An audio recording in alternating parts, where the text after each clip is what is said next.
ಇವತ್ತಿನ ಸಂದರ್ಭದಲ್ಲಿ ನನಗೆ 4 ಮಾತನಾಡಬೇಕಂತ ಹೇಳಿದ್ದಾರೆ. ನಾನು ಕೃತಜ್ಞತೆಗಳನ್ನು ಸಲ್ಲಿಸಿ ಇಂದಿಗೆ ಸರಿಯಾಗಿ 30 ವರ್ಷಗಳ ಹಿಂದೆ 1995ರಲ್ಲಿ ಧನತ್ರಯೋದಶಿ ದಿವಸ ಬೆಳಿಗ್ಗೆ 10:55 ಶ್ರೀಗಳು ಶರೀರ ಬಿಟ್ಟರು. ಮಗುವಿನಂತೆ ಮಲ್ಕೊಂಡು ಹೆಂಗೆ ಬಿಟ್ಟರು ಅನ್ನೋದನ್ನು ನಾವು ಪ್ರಧಾನ ಸೇವಕರಿಂದ ತಿಳ್ಕೊಂಡೆ. ಅವರು ಒಂದು ಪ್ರವಚನದಲ್ಲಿ ಹೇಳಿದ್ದಿದೆ, ನಾನು ಪೀಠಾಧಿಪತಿ ಅಲ್ಲ, ನಾನು ಜಗದ್ಗುರು ಅಲ್ಲ, ನಾನು ಮಠಾಧೀಶ ಅಲ್ಲ, ನಾನು ಏನು ಹೇಳ್ಕೊತೇನೆ ಅಂತ ನಾನು ಒಬ್ಬ ಸಾಧಕ. ಏನೋ ಹೇಳಲಿ, ನಾ ಏನೋ ಮಾಡಲಿ, ನೀವೆಲ್ಲ ನನಗೆ ಉಪಾಧಿ ಕೊಟ್ಟಿರಿ ಮಹಾತಪಸ್ವಿ ಅಂತ ಹೇಳಿ. ಆದರೆ ನಾನು ಕೇವಲ ಸಾಧಕ ಅಂತ ಹೇಳ್ಕೊಳ್ಳೋದ್ರೊಳಗೆ ನನಗೆ ಹೆಮ್ಮೆ ಇದೆ ಅಂತ ಅವ್ರು ಹೇಳಿದರು. ಅಷ್ಟೇ ಅಲ್ಲ, ನಾನು ಸಿದ್ಧ ಪುರುಷ ಆಗಿಲ್ಲ ಅಂತ ಹೇಳಿದ್ರು. ನನ್ನಲ್ಲಿ ಅನಿಮಾನಿ ಸಿದ್ಧಿಗಳು ಸಾಕಷ್ಟು ಅದಾವೆ, ಬೇರೆ ಬೇರೆ ರೀತಿಯ ಶಕ್ತಿ ಸಾಮರ್ಥ್ಯಗಳು ಅದಾವೆ, ಯೋಗಿಕ ಸಾಮರ್ಥ್ಯಗಳು ಅದಾವೆ. ಆದ್ರೆ ಸಿದ್ಧ ಪುರುಷರಿಗಿರುವಂಥ ಲಕ್ಷಣಗಳು ಏನದಾವೆ, ಅವರಿಗೆ ಇರಬೇಕಂತ ಸಿದ್ಧಿಗಳು ಏನದಾವೆ ನನ್ನಲ್ಲಿ ಇನ್ನೂ ಬಂದಿಲ್ಲ ಅಂತ ಹೇಳಿ. ಮತ್ತು ನಾನು ಇದೇ ಜನ್ಮದೊಳಗೆ ಒಂದೇ ಶರೀರ ಇಟ್ಟುಕೊಂಡು ಸಾಧನೆ ಮಾಡಿದರೆ ನಡೆಯಂಗಿಲ್ಲ. ಈ ಶರೀರ ನನಗೆ ಈ ಸಾಧನೆಗೆ ನನಗೆ ಅನುಕೂಲ ಮಾಡಿ ಕೊಡಲಿಲ್ಲ ಅಂದ್ರೆ ಈ ಶರೀರ ಬಿಡ್ತೇನೆ, ಮತ್ತೊಂದು ತೊಡ್ತೇನೆ. ಅದು ಸಾಥ್ ಕೊಡಲಿಲ್ಲ ಅಂದ್ರೆ ಅದು ಜೀರ್ಣ ಆದರೆ ಅದನ್ನು ಬಿಡ್ತೇನೆ, ಮತ್ತೊಂದು ತೊಡ್ತೇನೆ. ಹಿಂಗೆ ಅನೇಕ ಶರೀರಗಳನ್ನು ತೊಟ್ಟು ಎಲ್ಲಿಂದ ನಾನು ಸಾಧನೆ ಬಿಟ್ಟಿದ್ದೀನಿ ಅದನ್ನು ಮುಂದುವರಿಸ್ಕೊಂಡು ಬರ್ತೇನೆ ಅಂತೇಳಿ ಅವರು ಹೇಳಿದ್ದಿದೆ. ಅವರ ಶರೀರ ಇಷ್ಟೊಂದು ಜೀರ್ಣ ಆಗಿತ್ತು. ಅವರು ಹಿಂದಕ್ಕೊಂದು ಅವ್ರು ವಿಚಾರ ಮಾಡಿ ಹೇಳಿದೆ, ಈ ಶರೀರ ಬಿಟ್ಟು ನಾನು ಮತ್ತೊಬ್ಬರ ಶರೀರದಲ್ಲಿ ಸೇರಿಕೊಂಡು ಆ ಶರೀರದಲ್ಲಿ ನಾನು ಸಾಧನೆ ಮಾಡಬೇಕಂತೇಳಿ ಹೆಸರು ಸಮೇತ ಹೇಳಿದ್ದಿದೆ. ಆದರೆ ಯಾವ ಉದ್ದೇಶಕ್ಕಾಗಿ ಅವರು ಆ ಶರೀರವನ್ನು ಬಳಸಬೇಕಂತಿದ್ರು, ತಾವು ಈ ಶರೀರ ಬಿಟ್ಟು ಆ ಶರೀರ, ಅದಕ್ಕೆ ಅವ್ರ ಶರೀರ ತಕ್ಕದಲ್ಲ ಅಂತ ತಿಳ್ಕೊಂಡು, ಅದಕ್ಕಾದ ಉಪಯೋಗ ಇಲ್ಲ ತಿಳ್ಕೊಂಡು ಅದನ್ನು ಅವರು ಸಾಧನೆಗೆ ತಗೊಳ್ಳಿಲ್ಲ.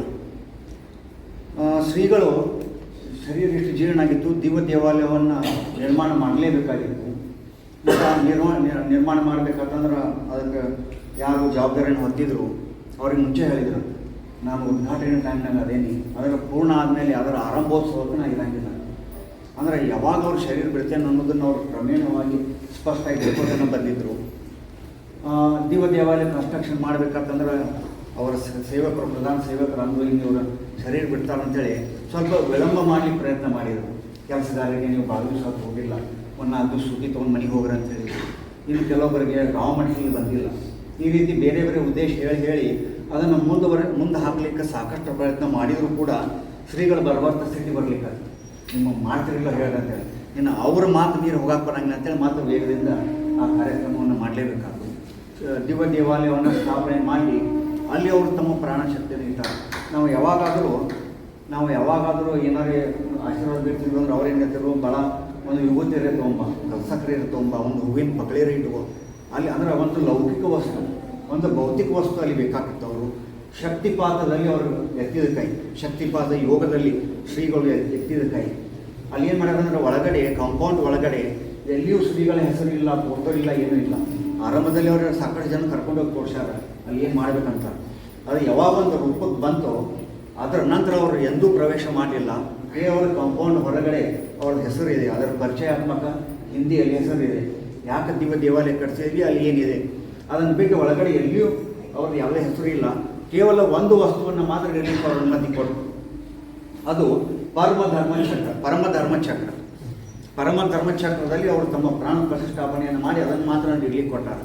ಯಾಕಂದ್ರೆ ಅವ್ರು ಹೇಳ್ತಾ ಇದ್ರು, ಮೂರ್ತಿ ನಿಲ್ಲಿಸಲಿ ಅಥವಾ ಮಂತ್ರಗಳನ್ನು ನಿಲ್ಲಿಸಲಿ, ಅವುಗಳಿಗೆ ಪ್ರಾಣ ಪ್ರತಿಷ್ಠಾಪನೆ ಮಾಡಲಿಲ್ಲ ಅಂದ್ರೆ ಅವುಗಳ ಪೂಜೆಗೆ ಅರ್ಹ ಅಲ್ಲ ಅಂತ ತಮ್ಮ ಶಕ್ತಿಯನ್ನು ಅಲ್ಲಿ ಇಟ್ಟು ಅವರು ಆ ಪ್ರಾಣ ಪ್ರತಿಷ್ಠಾಪನೆಯನ್ನು ಮಾಡಿದ್ರು ಅನ್ನೋದು ಒಂದು ತಮಗೆ ನೆನಪಿಗೆ ತರುವಂಥ ವಿಷಯ. ಇನ್ನು ಪ್ರಾಣಗಳಲ್ಲಿ 10 ಪ್ರಕಾರದ ಪ್ರಾಣಗಳಿವೆ. ನಾವು 5 ಮುಖ್ಯ ಪ್ರಾಣಗಳು, 5 ಉಪ ಪ್ರಾಣಗಳು ಅಂತ ಕರಿತೇವೆ. ಪ್ರಮುಖ ಪ್ರಾಣಗಳು 5: ಪಾನ, ಅಪಾನ, ಉದಾನ, ವ್ಯಾನ ಮತ್ತು ಸಮಾನ. ಇವು ಪಂಚ ಪ್ರಾಣಗಳು. ಅದೇ ರೀತಿ 5 ಉಪ ಪ್ರಾಣಗಳಿವೆ: ನಾಗ, ಕೂರ್ಮ, ಕೃಕರ, ಧನಂಜಯ ಮತ್ತು ದೇವದತ್ತ ಅಂತ. ಶ್ರೀಗಳೇನು ಹೇಳ್ತಿದ್ರು ಅಂದ್ರೆ, ಈ ಧನಂಜಯ ಅನ್ನೋದು ಈ ಪ್ರಾಣ ಶರೀರ ಯಾವಾಗ ವೈದ್ಯರು ಒಬ್ಬ ವ್ಯಕ್ತಿ ಮೃತಪಟ್ಟಾನ ಅಂತೇಳಿ ಘೋಷಣೆ ಮಾಡ್ತಾರೆ, ಡೆತ್ ಡಿಕ್ಲೇರೇಷನ್ ಅಂತೇಳಿ. ವೈದ್ಯಕೀಯವಾಗಿ ಒಬ್ಬ ವ್ಯಕ್ತಿ ಸತ್ತ ಅಂತೇಳಿ ಡಿಕ್ಲೇರೇಷನ್ ಮಾಡಿದ ಮೇಲೆಯೂ 36 ತಾಸಿನವರೆಗೂ ಆ ಧನಂಜಯ ಪ್ರಾಣ ಇರ್ತೈತೆ ಅನ್ನೋದು ಶ್ರೀಗಳು ಹೇಳಿದಂಥ. ಹಿಂದಿನ ಕಾಲದಲ್ಲಿ ಯೋಗಗಳು ಏನು ಮಾಡ್ತಿದ್ರು ಅಂದರೆ, ಇದೇ ಧನಂಜಯ ಪ್ರಾಣವನ್ನು ಹಿಡ್ಕೊಂಡು ಉಳಿದೆಲ್ಲ ಪ್ರಾಣಗಳನ್ನು ಆಹ್ವಾನ ಮಾಡಿ ಆ ಸತ್ತ ವ್ಯಕ್ತಿಯನ್ನು ಬದುಕಿಸ್ತಿದ್ರು. ಇಂಥ ಒಂದು ಸಾಧನೆ ಪ್ರಕಾರವನ್ನು ಖಚಿತವಾಗಿ ಅವ್ರು ಹೇಳ್ಕೊಟ್ಟಾರೆ ಶ್ರೀಗಳು. ಕೆಲವೊಂದು ಸಂದರ್ಭದಲ್ಲಿ ಬಳಸಿ ಹೇಳ್ಕೊಟ್ಟಾರ, ದಿನಂಪ್ರತಿ ಬಳಸುವಂಥದ್ದಲ್ಲದು. ಅದನ್ನು ಧನಂಜಯ ಪ್ರಾಣವನ್ನು ಹಿಡಿದುಕೊಂಡು ಯಾವ ರೀತಿ ಮತ್ತೆ ಒಬ್ಬ ವ್ಯಕ್ತಿಯನ್ನು ಬದುಕಿಸ್ಲಿಕ್ಕೆ ಸಾಧ್ಯ ಅನ್ನುವಂಥ ಒಂದು ಕ್ರಮ ಇದೆ ಯೋಗಶಾಸ್ತ್ರದಲ್ಲಿ.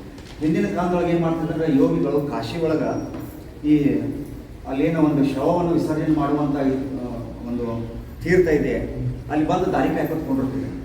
ಯಾಕಂದ್ರೆ ಅವ್ರ ಶರೀರ ಜೀರ್ಣ ಆದಮೇಲೆ ಅದನ್ನು ಬಿಟ್ಟು ಮತ್ತೆ ಯೋನಿ ಮುಖಾಂತರ ಶೈಶವಾವಸ್ಥೆ ಬಾಲ್ಯಾವಸ್ಥೆಯಿಂದ ಬರಬೇಕಾದ್ರೆ 20 ವರ್ಷ ಟೈಮ್ ಹೋಗ್ಬೇಕು. ಅದು ಒಂದು ಹಾದಿ. ಮತ್ತೊಮ್ಮೆ ತಾವು ಸಾಧನೆಯನ್ನು ಮುಂದುವರಿಸಬೇಕಾತಂದ್ರೆ ಹೊಸ ಶರೀರ ತೊಟ್ಟು ಬರಬೇಕಾದದ್ದು ಒಂದು ಹಾದಿ. ಎರಡನೇ ಹಾದಿ ಏನು ಮಾಡ್ತಿದ್ರು, ಅಲ್ಲಿ ಯಾರು ಶವಗಳನ್ನು ಬಿಟ್ಟು ಹೋಗಿದ್ರು ಅದರಲ್ಲಿ ಕೆಲವು ಶವಗಳನ್ನು ಆರಿಸ್ಕೊತಿದ್ರು. ಆರಿಸ್ಕೊಂಡು ತಮ್ಮ ಸಾಧನೆಗೆ ಅನುಕೂಲ ಆದಂಥ ಶವವನ್ನು ತೆಗೆದುಕೊಂಡು ತಮ್ಮ ಹಳೆ ಶರೀರ ಬಿಟ್ಟು ಆ ಶರೀರದಲ್ಲಿ ತಾವು ಪ್ರವೇಶ ಮಾಡ್ತಿದ್ರು. ಇದಕ್ಕೆ ಪರಕಾಯ ಪ್ರವೇಶ ಅಂತ ಹೇಳ್ತಾರೆ. ಮುಂದೆ ಆ ಶರೀರವನ್ನು ಅವರು ಅನೇಕ ವರ್ಷಗಳವರೆಗೆ ಬೆಳೆಸಿ ಮುಂದೆ ಹೊಸ ಶರೀರ ಬರ್ತಿದ್ರು.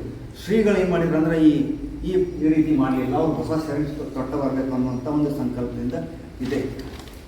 ಇನ್ನು ಶ್ರೀಗಳ ಮತ್ತೊಂದು ವಿಷಯ ಅಂದರೆ ಅವರು ತಮ್ಮ ಶರೀರ ಇರಬೇಕಾತಂದ್ರೆ ಅನೇಕ ಕಾರಣಗಳು, ಅದು ಭಾಳ ಜೀರ್ಣ ಆಗಿತ್ತು ಅನ್ನೋದು ಒಂದು. ನಾವು ಈಶಾಡಬೇಕಂತಂದ್ರೆ ನಮಗೆ ಈಸ್ ಕುಂಬಳಕಾಯಿ ಅಥವಾ ಈಸ್ ಕಟ್ಟಿಗೆ ಕಟ್ತಾರೆ. ಕೆಲವು ದಿವಸ ನಾವು ಈಶಾಡಿದ ಮೇಲೂ ನಮಗೆ ಆತ್ಮವಿಶ್ವಾಸ ಬರೋಂಗಿಲ್ಲ. ನಮಗೆ ಆಯುಷ್ವರಂತೆ ಈಸ್ಕಟ್ಟಿ ಬೇಕಂತ ನಾವು ತಿಳ್ಕೊತೇವೆ. ಒಂದು ದಿವಸ ಈಸ್ಕಟ್ಟಿ ತೆಗೆದು ನಮ್ಮನ್ನು ಬಾವಿ ಒಳಗೆ ಹೊಡಿತಾರೆ, ಆವಾಗ ನಾವು ಮುಳುಗಂಗಿಲ್ಲ. ಯಾವಾಗ ನಾವು ತೇಲ್ತೇವೆ ಆವಾಗ ನಮ್ಮ ಆತ್ಮವಿಶ್ವಾಸ ಬರ್ತೈತಿ. ಈ ಶರೀರ ನಾವು ಈಶಾಡಬೇಕಾತಂದ್ರೆ ಈ ಈಸ್ಕಟ್ಟಿಗೆ ಯಾವಾಗಲೂ ಬೇಕಂತ ಇಲ್ಲ ಅಂತ.